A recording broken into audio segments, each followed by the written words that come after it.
Welcome, everyone. Feel free to say hi in the chat if you like. No talks have happened yet. You are perfectly on time. You can say hello if you like. You can put a link to your website in the chat as we start going. Okay, and while you were listening now to Marie, today Marie and I will be your host. Marie is an artist and community organizer making playful installations. Marie co-organizes Gaia. She works on game, works on with our wines, and used to work on a maze, among many other things. And currently, Marie is working on a very interesting dome project. I will copy the whole bio of Marie in the chat. Yeah, I'm working in a dome. And I'm so happy to be here with Lou today.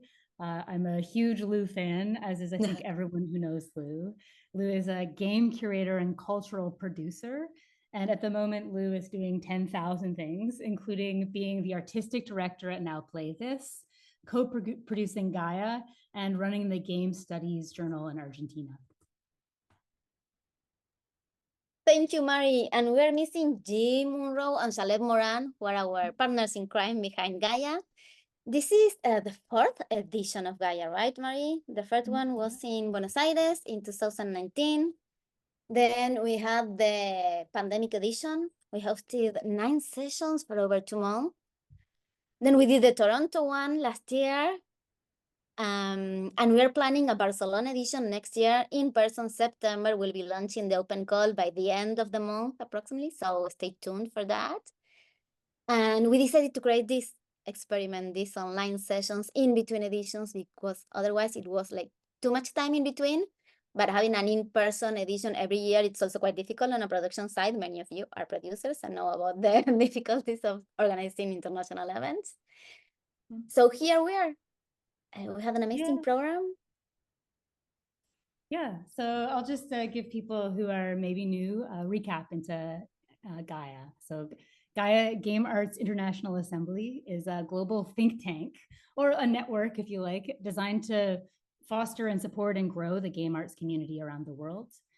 It's a community for game curators, event organizers, academics, streamers, educators, anyone who's involved in this in-between work, the work that's between making the games and playing the games. And we are interested in topics like curation, art and video games, activism, language, communities, funding. Yes, please, we all need funding, getting things done, archiving, and everything in between. And what we hope to offer people here is access to a vibrant international network of curators. So you're bringing the network and you're also being the network. Of people from diverse backgrounds around the world. We're always looking to connect with more people who are from different places and making sure we stay kind of interesting around the world. And we try to offer opportunities to connect with other people like you, a platform for cross-cultural collaborations and working together on transnational projects. And we try and create the safest space we can. Obviously, you know, this is complicated. We have a code of conduct. But yeah, we try and create like a space, an open space for professional development, where people can share successes and failures and everything, the practical lessons we learn along the way. And as Lou mentioned, this is an special online edition. We also did an online edition during the pandemic with 36 speakers from 21 countries. The first one, as Lou mentioned, was in Argentina with 25 participants from 12 countries. It was a 3-day thing. And we did one in 2023 in Toronto with 22 game curators, 14 sessions and a lot of field trips. And I'm really looking forward to next year's. And so for today, we have the opening words, which is right now. We have from physical to virtual, curating digital art experiences. Then we have sensory curations beyond traditional game exhibits. Then caring in community, curating Indigenous games. Then return of the GAC. And then finally, a playful session where you can play with people in an open mic. And please check the code of conduct. It should be in the chat. And yeah, I'm gonna maybe invite people to take a little pause. We're going to invite our speakers into a breakout room, which Lou's got. You got that, Lou? Yeah. Okay. So yeah, we're coming in and out, but everything is almost ready. Yeah. Okay. Great. Yeah, we'll take a little pause before we start our first session. If anyone has any questions about Gaia or wants to introduce yourself in the chat and post a link to your website or your socials, that's very welcome. And hopefully everyone has access to the Discord. If you don't, let us know and we'll put it in the chat too.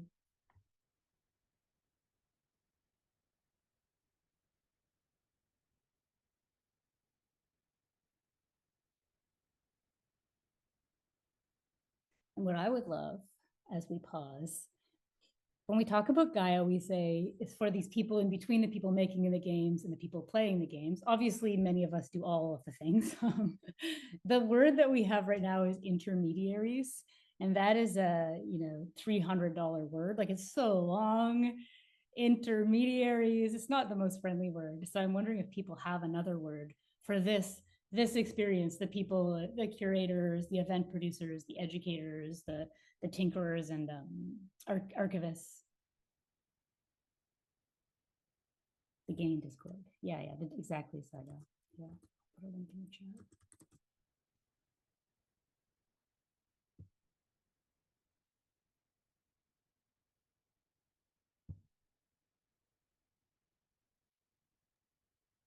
I think the short answer for your question, it's we are in a positive way crazy.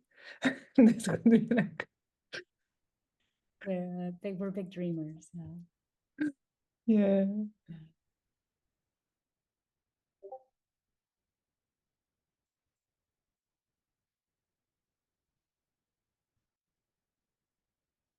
Connectors.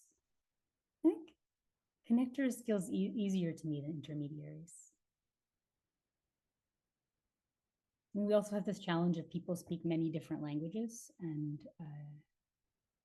I'm always aware of that. When we use a big word, or an obscure word. As someone who has lived in other places and where I didn't speak the language as a first language, I'm very appreciative of how difficult it is. Coordinators, hyphens. These are good ideas.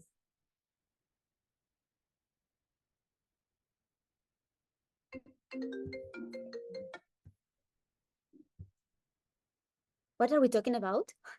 I'm jumping in now.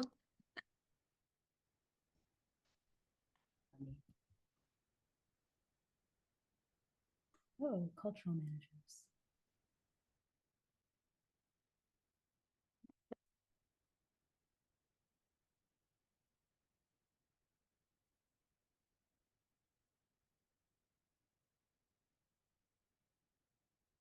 What are we looking for? Which word? Synonyms for cultural producers? Yeah, gestores culturales. Intermediaries. Intermediaries. We can say it in each language.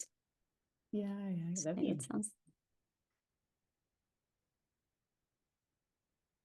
And we're 1 minute to go to start the official first session.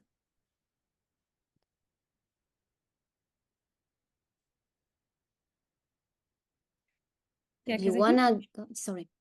No, it's community managers and community organizers mean something different these days. And especially it doesn't always mean, it means something new. Okay, 1 minute away. Yeah. I was gonna say that if you wanna go, grab something to drink, stretch a bit. Because after this 1 minute, we will start and have like, I think, 5 or 6 sessions in a row. And we'll be ending with a really playful thing.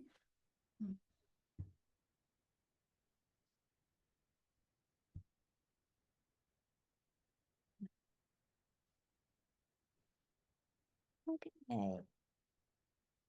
5. I say we hit it and start with our very, very first session, from physical to virtual, creating digital art experiences. Okay, I'm really looking forward to this session, and we today have Ágnes Karolina Bakk as our host. Ágnes is head and lead researcher of Immersion and Interaction Hub at the Innovation Center of Molly Nagy University of Art and Design. Is also founder of the SIPSIN conference and co-curator of Vector VR section. Ágnes is a narrative designer focusing on immersive theatrical formats, immersive storytelling, and the science of magic. I love the sound of this. I want to know more about this. And you can read more about her in the chat. I'll hand it over to you now, Ágnes. The floor is yours. Thank you very much, Lou, and thanks for the very nice welcoming. And also, I think both you, Lou, and Marie, you deserve a big, big applause, because managing an online event is the same hard in different perspectives than managing an offline event. So thanks a lot for bringing all of us together. And I'm also very honored to basically coordinate this next kind of like roundtable discussion, which will be on curation and on the thin line between digital and physical. And we have lovely guests here with us. We have Louis, Kat, and Jonathan. And I will just briefly introduce them, and then so you know a little bit the choreography of the next 45 minutes. After the short introduction, our speakers, Louis will present for 5 minutes, and Kat and Joe will present together for 5 minutes. And I prepared some questions which I hope you will also like, or you will also find interesting, but then also feel free to ask in the chat. And if it fits into our time, then we will ask it from our great speakers, but also you can find other ways how you want to ask, maybe with telepathy, just because we were talking about magic, but maybe rather chat is better and faster. So yeah, so first, I read just a very brief bio about Louis, which is very playful. He's an interdisciplinary artist based on that, and he has a very original project which he will just going to share with us very soon, which is about exclusionary architecture, which I think would be also a very interesting part to discuss, like, okay, what is in between digital and physical, and how to curate these manifestations together, or how to think about spatiality. So please really pay attention to his presentation, because it will touch upon all these things. But we have also a lovely, if may I call you as a duo, Kat and Joe. So you are based in Canada, Kat Bluemke and Jonathan Carroll, and you are both members of Spec Studios, and you are creating games, performances, and immersive experiences. And you are always tackling the tension between work and play in your work. But the duo had already exhibited in Rhizome and the New Museum and the Singapore Art Museum. And since 2019, they are spearheading digital programs at Mackenzie Gallery in Canada, and they are overseeing the digital exhibitions and residency programs. And they are also preparing a toolkit, which I'm sure that they are going to mention. First, I would like to ask Louis to present us in the next 5 minutes, and I will give various sounds when the 5 minutes is over. So please bear with me if by any chance you pass over the 5 minutes. Thanks. The floor is yours, Louis. Thank you, Ágnes. I'm just booting up my game here, and then I will share my screen.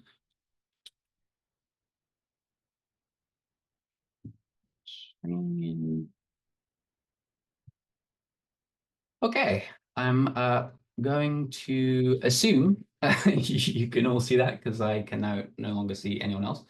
I am Louis. I made this here video game called Monuments to Guild, which is a digital museum about hostile architecture or exclusionary design, depending on who you are.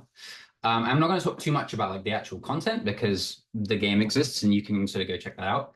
But yeah, as Ágnes was saying, like I would be great to talk about kind of how the space was realized and the steps it takes to kind of integrate these like physical real life benches into a digital space. And I'm just going to wander around the exhibition while I do that. So the super top line, hostile architecture is kind of just about like design that is built to deter certain people from doing certain things, like the unhoused from sleeping on a bench, as an example. And this museum uses the bench as a way to kind of explore that, while there are a bunch of different ways that stuff like surfaces. Benches are like a really obvious way to sort of introduce someone to that concept.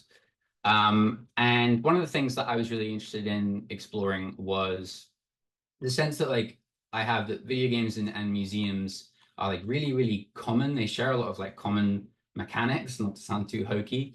But like if you think about like entering a museum and moving through it, you've got these like very specific set of like rules and limitations. You know, you can look at everything, but you can't touch anything.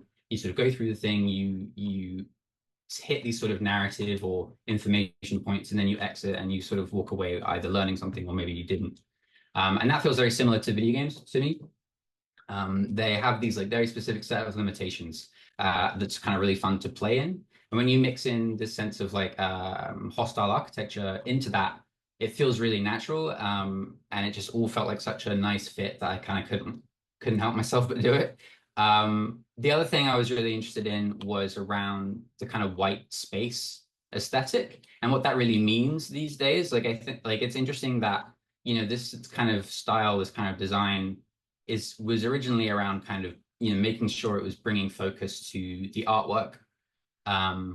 But over time, we've also started to relate this aesthetic, this minimal aesthetic to, you know, luxury, wealth, art, creativity, intelligence. And so when you start putting objects inside a space like this, it's impossible to separate that from it. And so when you put a bench, which has a function, into a white space, suddenly it's still that thing.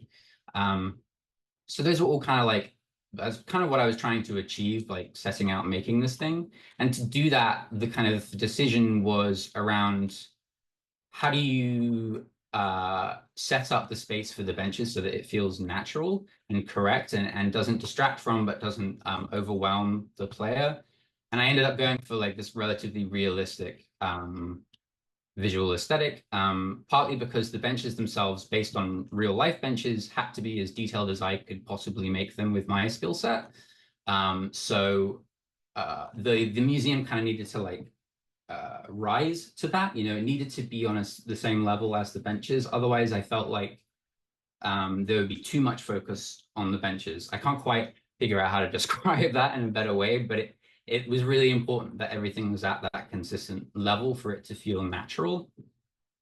And I think, so yeah, we're coming to like kind of adding detail. The benches themselves obviously had to have a lot of detail. And one of the nice things about museums is they're really, really plain and minimal. So when you add detail, it feels like it's a really nice extra. Like, so, wow, that person really, I got like a fair few comments, and I had a fair few comments like, wow, they really went the extra mile with like putting the plugs in the sockets, or the raised walls, or these little fire doors, or etc. And like, it was important that I did that stuff, but you can get so much further with a minimal space like this, putting in little details, because they're so much more obvious.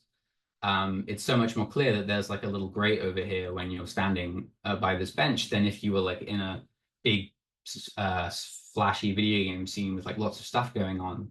And it's fun to like play with that in different ways. So there are these like tiny, tiny, tiny signs that you have to get up really close to, right?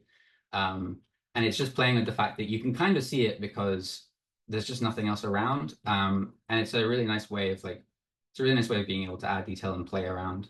I think the biggest challenge. Louis, Oh, excuse me. yeah. I think your screen for me is not moving. I see the same bench. And Oh. I was just wondering whether are you guiding through or it's intentional? When did it freeze? Because I've been wandering around for quite some time. We're still seeing the, Sorry? we see the bench. Yes, we see the bench. There's quite a few benches. Which bench? It's the first bench what we saw when you entered the space. Ah, so you haven't seen me move around at all? No, so we grant you additional 2 minutes. Amazing. Please. Let me try unsharing and then sharing again. Sure, Sorry sure. about that, everyone. No worries. It's the internet. Hopefully you could still hear me waffle on. Now we see additional chairs. Oh, you see more benches? Yes, we see. Yes, we see now. You are I'm moving. Yes, you are Amazing. So this is this is Monuments to Guilt, the video game I made about hostile architecture. Here's a bunch of benches. So yeah, I was talking about like detail and stuff, and how it was really important to kind of bring the detail levels up to the same thing. And I'm just going to walk around. I think the thing I specifically pointed out, most of the time I've just been wondering, but the thing I've been pointed out here was this tiny little sign, and just how like, because it's such a minimal space, adding something like that can be so effective. And then I was going to move on to my next point, which was I think the biggest challenge in like creating this space was trying to make sure it felt natural. And one of the things about museums is that they're often like repurposed spaces, and they're spaces that have like multiple exhibitions, obviously on rotation. And video games, you get this a wonderful lack of limitation of like, it can be any shape and size, you know, at least when you're starting out. And that was really tricky because it meant that I ended up at the start sort of making something that felt quite linear and I guess like gamic and video gamey, when actually it needed to feel a little bit more open and a little bit more random. Museums have this like lovely sense of minimalism with like this little amount, like slightly too much clutter. To me, I find they're always slightly too overwhelming. There's always slightly I just want to take out like a third of the things inside of them. And so it was kind of important for me to try and capture that. It was most of it like a feeling thing, but it took a lot of redesigning. Like I redesigned this space several times, and there was like lots more kind of abstract, obscure stuff going on. And it was a lot of just telling myself to like chill out. It needs to be more simple. It needs to be, more straightforward. And that was kind of most of the stuff, I wanted to talk about. And I guess I'm gonna now hand it back over to Ágnes. Yeah, thanks a lot. You're welcome. Thank you. Thank you. Meanwhile, we also received a very interesting comment in the chat that Zoom screen sharing as the hostile architecture of online meetings. So meta. Yeah. Thanks again, Louis. Thank you. I think I mean, obviously it's very thoughtful what you presented, but let's put away our questions a bit. And now I would like to invite to the virtual, hopefully not hostile stage, Kat and Joe. And I would ask them to share their screen. And like after 5 minutes, I will again give some sound. So the floor is yours. Thank you. Thanks, Ágnes. Thanks, everyone. While Jonathan's setting up the presentation, I was just thinking about the comment about intermediaries, and as like digital artists and people who play and make games, I feel like Jonathan and I at our job for a physical art gallery would really feel like often this tension as intermediaries of bringing like digital art into a traditional gallery space. Our gallery that we work for is situated in Saskatchewan, Canada, on Treaty 4 territory, and it's the oldest public art gallery in Saskatchewan. But I think it's still pretty forward thinking because since 2019, we've been working there as full-time staff in the creation of their digital art exhibition and educational programs, as Ágnes mentioned. I think also it's important to acknowledge that this was all possible. These positions were possible through funding with the Canada Council for the Arts Digital Strategy Fund. So it is like the public funding that is trying to increase the public's awareness of digital art and Canadian digital art as well. Since 2021, our focus has been developing these digital exhibits specifically alongside guest curators and sharing both the exhibits to the public, but then also in the form of their intended consumption, but also as Unity templates so people can try to make their own based off of these projects. And we're going to highlight the 4 digital exhibits that we've put on over the past 2 years. They're currently offline, and it's like a funny discussion about like kind of like how people prioritize the rights of artists and artwork and access to this artwork in ways where we were bringing a lot of stuff from the physical gallery, like as if there's just one painting, you can't show it forever. But that's a broader conversation that maybe we can have with Ágnes later. So we'll show picture or GIFs really from our first exhibit. Sorry if you don't like moving images, don't look at the screen. This exhibit ran in early 2023, and it was a single player first person 3D world WSD controls that ran in the browser. It had 7 levels and a central loading screen, which you see now, and the different levels with different artwork was accessed by an elevator with a fun little rotary dial, a little bit of a callback. And so these artworks that were featured varied from immersive interactive experiences and games to more skeuomorphic digital white cube installations. So kind of thinking more about what Louis was mentioning about like placing something in this like kind of traditionally gallery space, such as the bottom right Tom Sherman video piece. We worked with the Canadian guest curator Katie McCack, who co-founded Toronto's Vector Festival and was really bringing inspiration from curating games and digital art into physical gallery spaces. So there was a lot more kind of like moving around a kind of gallery space in this one. Our second exhibit that ran in 2023 was an augmented reality exhibit in partnership with a Toronto-based art organization called Long Winter. It was curated by Mitra, and it also involved supporting the artists technically as they created their work, because not everyone had a background in augmented reality. And it was 9 different artworks spread across the city of Toronto, and each were responding to a theme about displacement in the city. And you can see some screenshots there. Didn't want to make these GIFs because those were really nausea-inducing. Our third exhibition launched in, last summer in 2023, and this one was a cross-platform VR exhibit that ran on Meta headsets and desktop. It was the only digital exhibit that had a presence in our gallery because we installed like a VR headset there for audiences to experience. And as intended by our guest curator, Tina Sauerlander from Germany.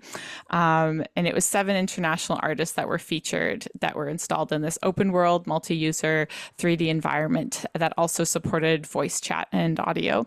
And the works that were featured were all kind of taking into thought like this, kind of the Anthropocene, all these buzzwords like speculative ecologies. And we are highlighting this experience of like being in kind of this future alien world that the curator desired. They wanted the audience to feel like they were aliens that had crash landed on a planet that looked like the Windows XP wallpaper bliss. So there was a bunch of, that was pretty fun to design. And so we had adapted a number of works, including things that had been like traditional like paintings and put into the digital space, as well as adapting virtual and augmented reality works for experience in this specific setting as well. So yeah, just really quick, the final exhibit in the series was launched this summer, and it was a browser-based interactive fiction experience that was prioritizing cell phone internet browser access. So it was 7 artworks from 11 artists, and they're all engaging with themes of care work and parenting, and sometimes intersecting with the considering how our relationships of care work are engaged with AI in a way. And this exhibit involved hiring a narrative designer to go through which took you through all the various artwork. It was curated by Rhea McNamara, and with the inspiration for the exhibit coming from not only her own experience of parenting, but also upon stumbling upon this old children's book from the 80s written about a rebel artificial intelligence. And with the author's permission, we actually like revived this character to become a docent of the gallery, this digital gallery space, who would then lead the audience through the exhibit, and you could ask questions about the artwork there. So it was really like a world building project and played a lot differently from the other more like separate experiences where you were just passively watching artwork. But yeah, those I gotta wrap up. It's a 5-minute presentation. But as artists and people who are like feeling like we're straddling that line of the intermediary, that line between like curators and gallery technicians for digital art.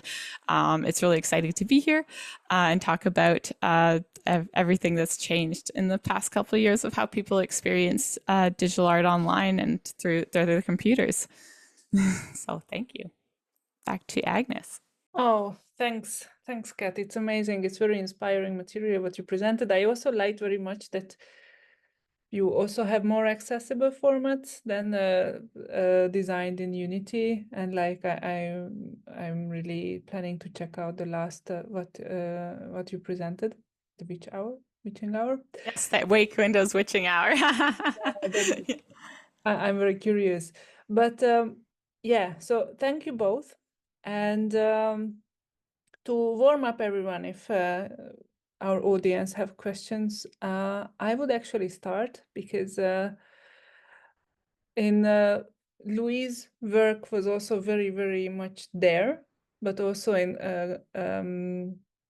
your work, Kat and Joe, it was like how physicality is actually bonding you or not bonding you, or how can you loosen up your imagination to actually design something in virtual reality, or like as an immersive space in 3D design, and how is a reference point for you physicality when you are designing an art piece? Maybe I start with Louis so you can have a bit of breath. So just like in terms of how do I kind of approach like this, I guess the spatiality in terms of using real life as an inspiration, and kind of how that flows in. Yeah, I mean, and specifically with Monuments to Guilt, as I was saying, like the benches and everything, because they are real, it felt important to meet that with the space, with the museum space. And so that was kind of the focus. And I don't think it's like, that's definitely not the way that every project needs to be kind of approached or anything like that. I think it fit the best in that case. In terms of like getting reference for that stuff, I spend a lot of my time in galleries. Maybe this is a bad thing to admit, but I probably spend more time looking at the galleries than the art itself. I find the spaces just kind of fascinating. So and probably the main like visual reference for MTG at least was Tate Modern, just because that's nearby where I live. And I think I originally started with like one of the rooms, like I think it's like on the 3rd or 4th floor, as like the main reference, and then I kind of did that and was like, cool, that kind of looks like I put a bench in it, it's like, cool, that kind of works. And then I just kind of scrapped that and started again, just to know that I could make a museum space. I see. So for you, it was kind of like crucial that you are recreating something that also exists in the physical world. That makes Yeah, it felt, because the benches also were there, it just felt like it needed to, it felt like it needed to match that in a way. And yeah, it's an interesting question around like the sort of the perspective of that, and like whether or not the person kind of embodying that game is real, or if they're a fictional character, or what, when you start introducing the kind of realism sense of things. And there was a lot of like toing and froing, like making that decision as well. Mm-hmm. Thank you. Kat and Joe, like how are you approaching this theoretical question? I think it's definitely something to think about a lot, and feel similarly to what you're saying, Louis, that for us, it's like an aesthetic. Physicality is an aesthetic that you can choose to use or not choose to use. And it makes me think as well about using a game engine. It's like an option.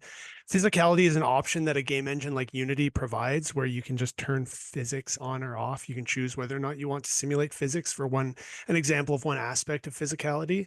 But it's like, I think of a game engine kind of like a toolbox that contains a whole bunch of different tools, one of which is simulating things like physics or like lighting, and then the choice of whether or not to use it is determined by the vision of the collaborators, whether that's a curator or whoever else we're working with, and then also the artists, of course, and like what emphasizes what works best to emphasize the message that the artworks are communicating. If that is creating a space that is like the skeuomorphic is a word we use a lot, meaning like it's referencing a real life thing. A design that references a real life thing. If it is skeuomorphic, then that has to be serving the purpose of the message of the work itself, much like it does in your work, Louis, I think really well.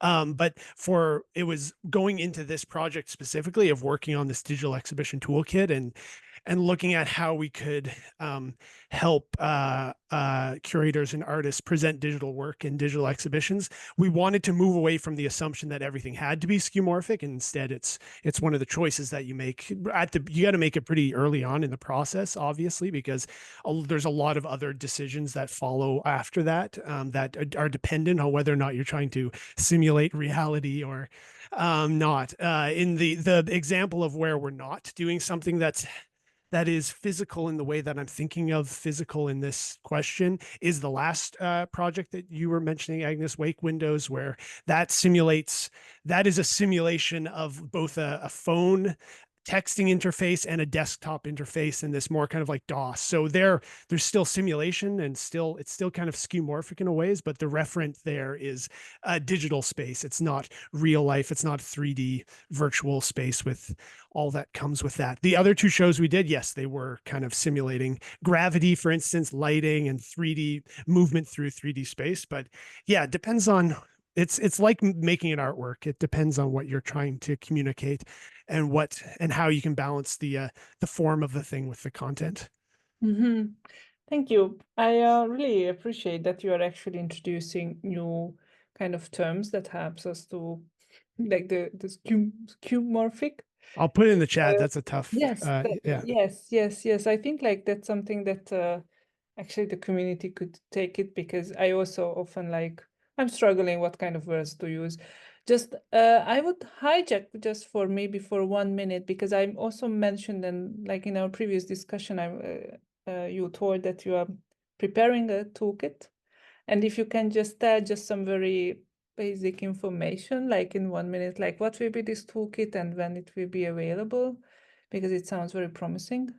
It hopefully, yeah. So it really is inspired by this funding that was created by the Canadian government and the federal arts funding council that exists in Canada to upgrade the art sector in Canada for like the 21st century was the idea. And like as people working, digital artists who are showing our digital art at shows, a lot of the time we found when we want to do more kind of digital work that really takes advantage of the digital media, like for example, building apps or games, we also have to build the presentational apparatus around that thing. Like we've had to make our own kind of apps that the gallery then uses to show our art or the other interactive digital art that's being presented as part of the show.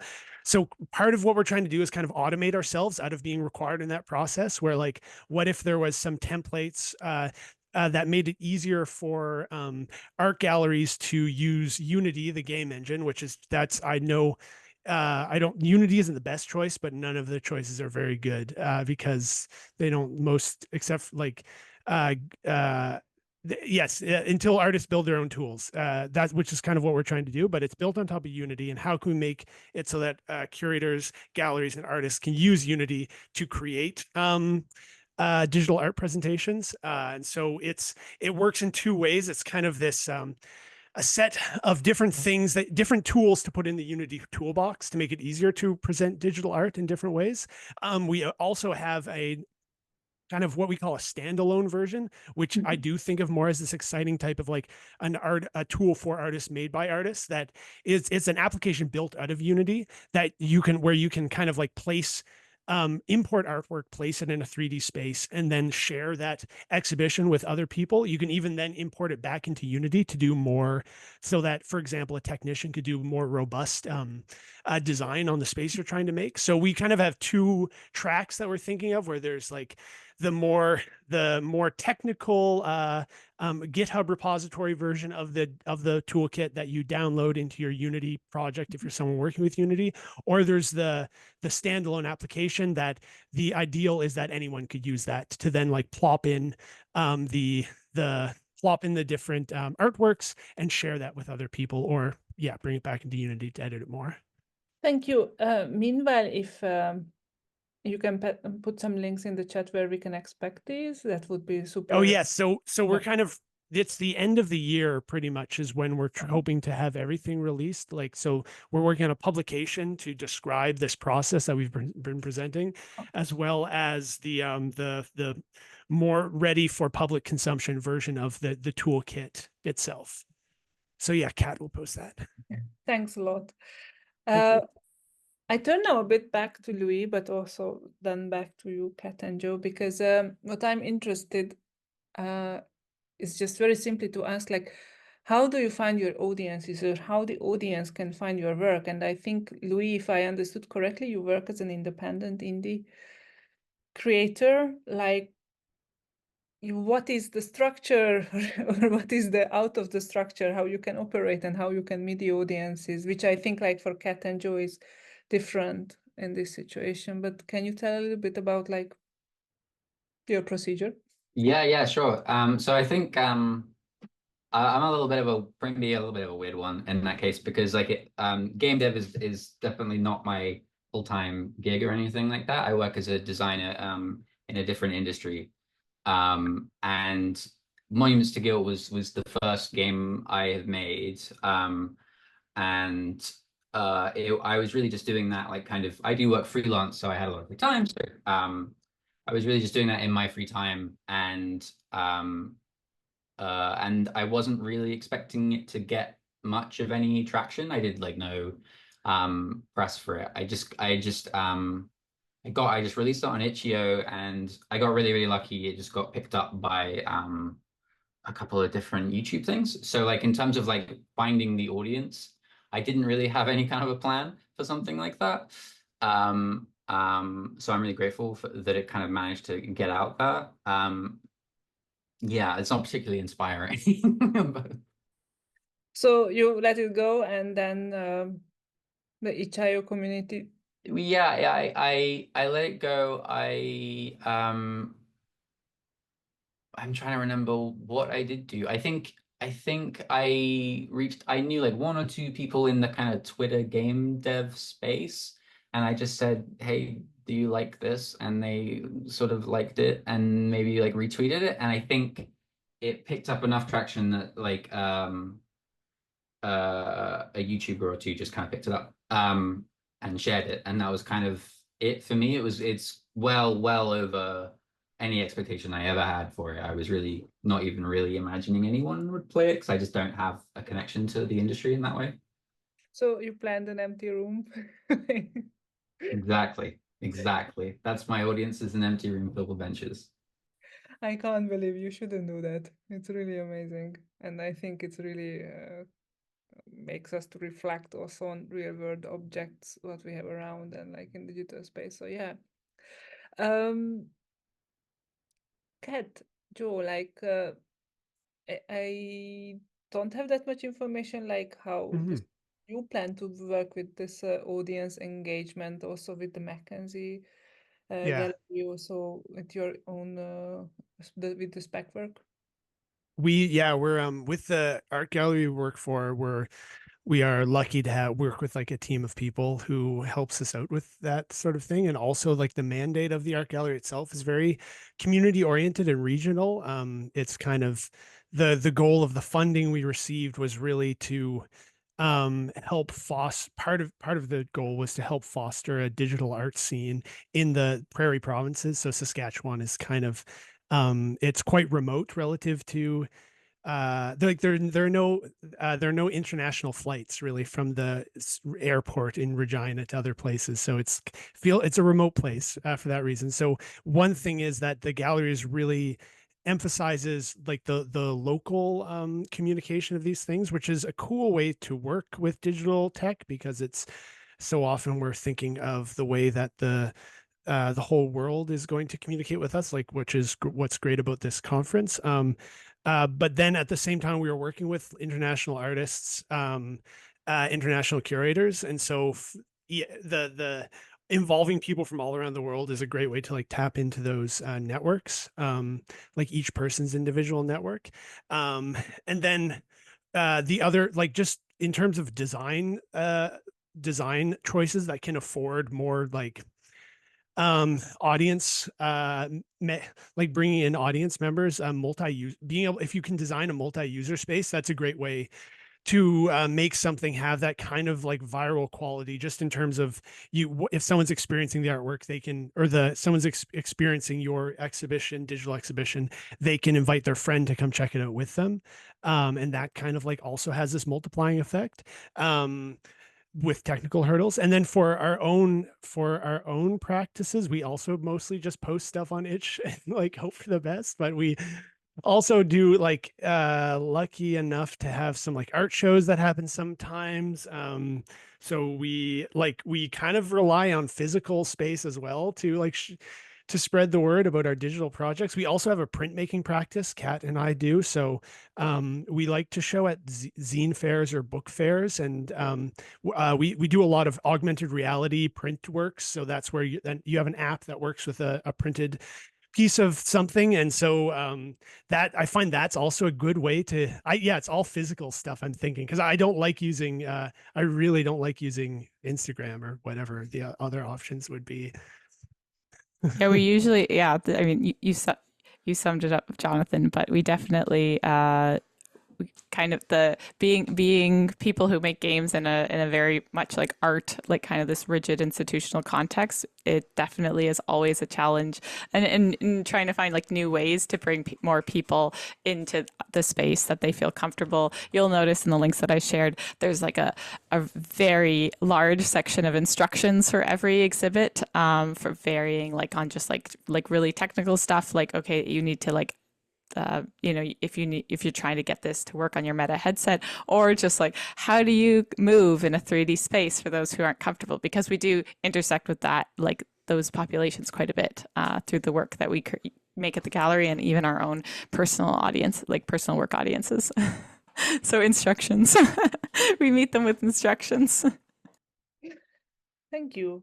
Meanwhile, I just looked in the corner to the clock, and we have a few minutes, so I just would like to encourage, if anyone has questions, feel free to post it in the chat. Yeah, we just received one. That's really, Lynn says that it's a really interesting presentation, thanks. And I'm wondering about using open source game engines for some of these projects like Godot, or the emerging one, Vivai.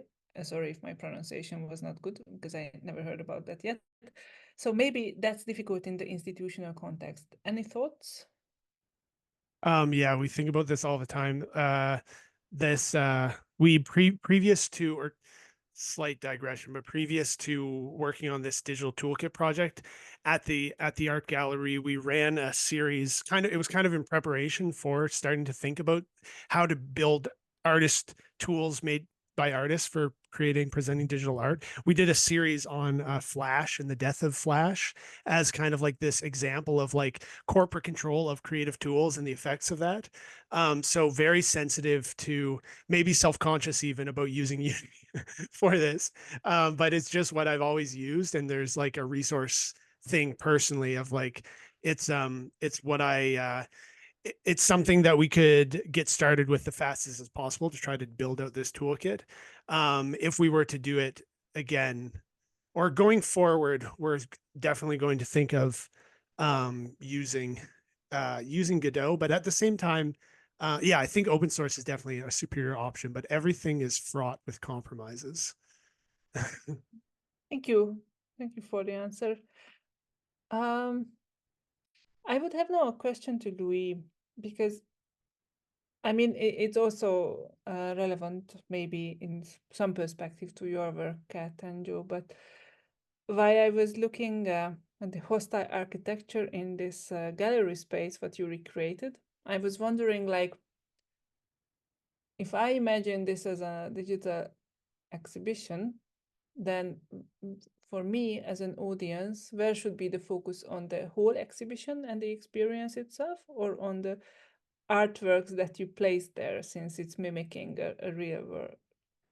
So how do you perceive it? Is it the whole that you want to give as an experience and, hey guys, this is the whole artwork, or you want to give special attention also to the objects that you designed?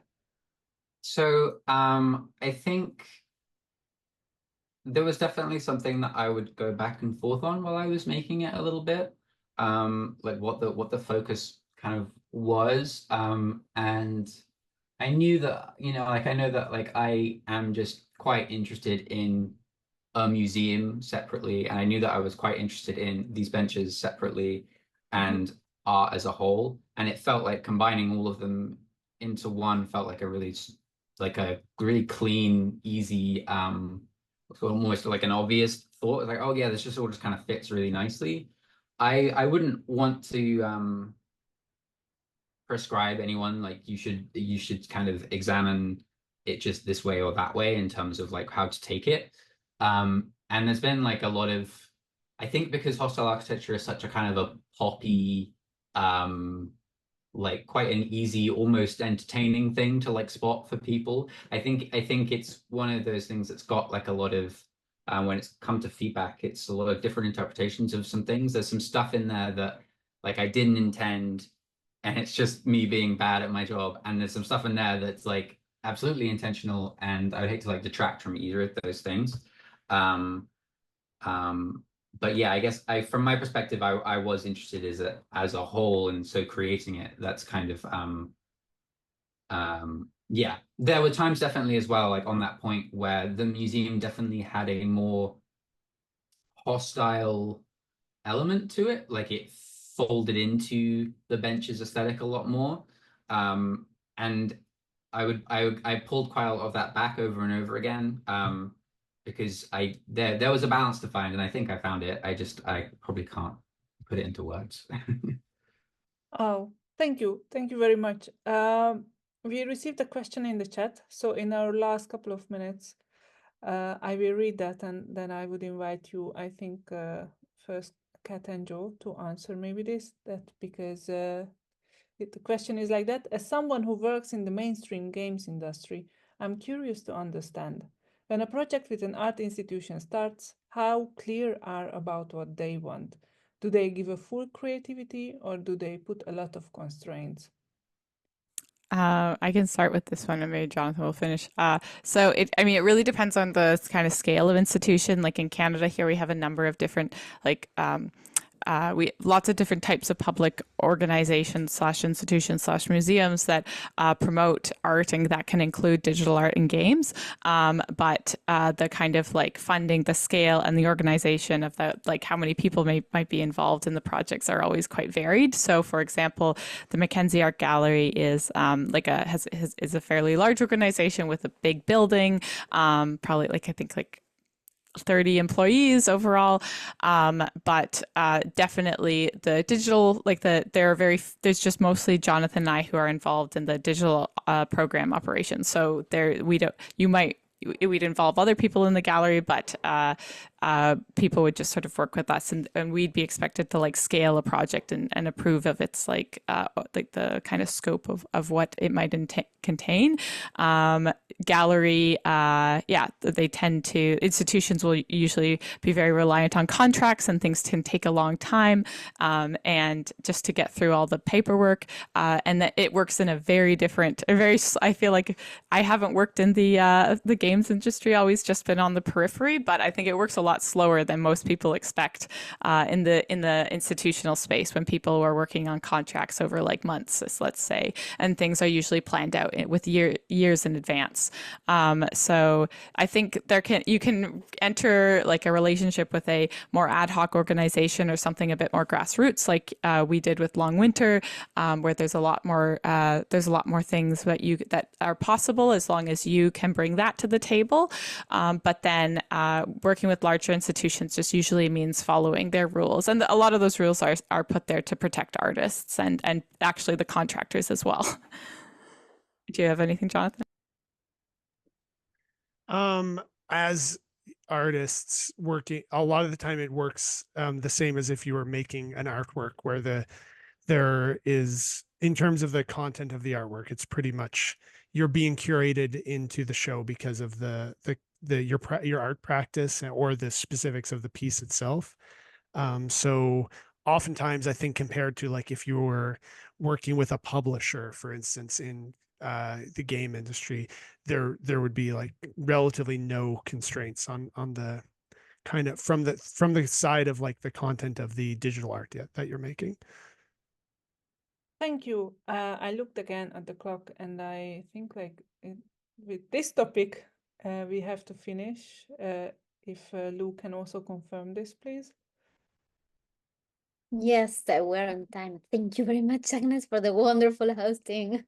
Thank you very much also for inviting us, and also thanks a lot. It was very inspiring to see. Thank you, Louis, Kat, and Joe, and we will hear from you, I'm sure.